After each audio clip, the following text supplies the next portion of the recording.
Hi everyone, it's Nick here from the TrainAid HQ, and in today's video we are looking at question number 3, analyze roles and responsibilities relating to inclusive practice. And what we are doing now is we are looking at the different types of responsibilities relating to inclusive practice. So as a reminder, when it comes to responsibilities, this is all about being accountable to your learners, accountable to your organization, for example.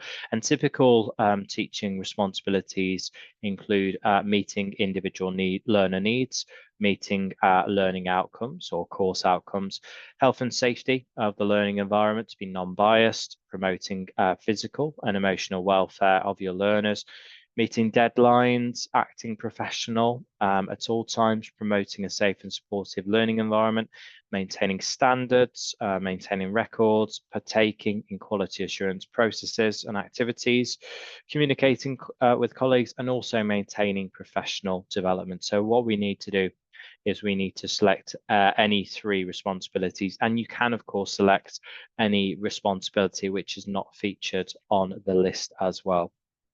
So once you've got your 3, I'd like for you to write them just in the table here. I've done my 3 examples as well, and we just need to explain each one, and just to give an example of how it promotes inclusive practice as well. So we're looking for a paragraph here of information.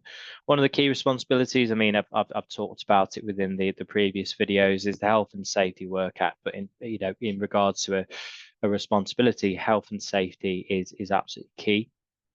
So with regards to inclusion, we as teachers need to ensure that the environment is safe and secure, where learners feel supported, relaxed, and they can obviously participate within their activities. It's a good hallmark of any teacher to do, once again, a risk assessment of the facility, if time does allow for that, to make sure there's no risks, all equipment is catered for and it's working.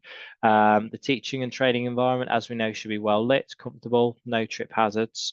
And also we also need to know about the learners as well. Can they access the training room? Do we need to make any adaptations with regards to resources? And therefore, we also need to ensure safety when briefing the learners as well. So by doing the ground rules, housekeeping rules, then all learners have been briefed about safety and security of the environment as well. So I think health and safety promotes inclusion, that they go hand in hand. Another key responsibility is to be non-biased, of course. Any teacher should be objective. They should be fair, supportive, not have favorite learners, of course. And this really does promote a feel-good and positive learning environment, and it also promotes an inclusive atmosphere.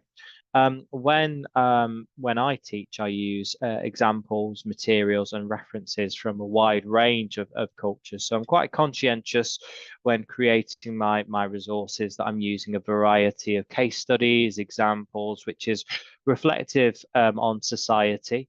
I also ask my colleagues to proofread my resources, my case studies, just to make sure that my actual resources are fair. There's no stereotypes, and all my learners can feel included with those as well. But in terms of when I teach, of course, I try to be as objective as I can, to listen to all learners, to respond appropriately to them, and certainly not to be biased.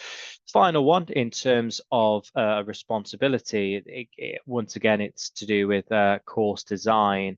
And as a teacher, I have to ensure that all of my lessons have stretch and challenge activities, that all learners can be able to achieve the aims, the objectives, that the course is not pitched too high, not too low. It's kind of in the middle, but it's got challenging activities within them.